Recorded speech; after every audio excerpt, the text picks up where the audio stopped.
So here's the formula up here. We want 4 combination, whatever x is. So I'll start with 0. In Excel equals combin is the formula for combinations. And then 4 is how many we have. And I'm going to leave this as a cell reference to B1 here. I'm going to put 0 there. So 4 choosing 0. Put a 0 there. The answer is 1. The second part is 0.81 to that exponent, which would be 0. Again, 0.81 to the cell reference right there. So to the 0 is again 1. And then lastly, 0.19 to the 4 minus whatever that other answer for x was, or whatever our value for x is. So 4 minus 0, in this case, is 4.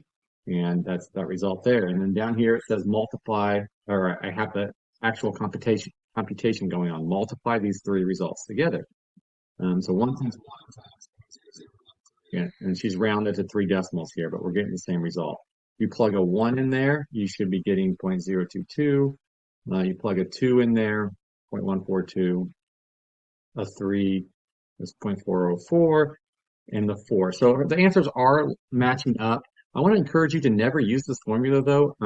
We can just use equals binomial distribution. You let Excel harness the power of Excel. Instead of breaking this up into steps and typing in the right values up here, use the binomial distribution formula. So the number we're looking for first, I'll just start again here with 0. We're looking for 0 out of 4 tries. Probability is 0.81. And then if you're finding a specific value like this, like just for 0 or just for 1 or just for 2 and so on, you write false here. If you're finding multiple values together is when you would write true. But when you put that value in there, you get our same result that she got.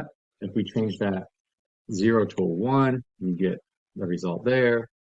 So you can get all those answers much faster, much easier by just using the equals binom.dist formula.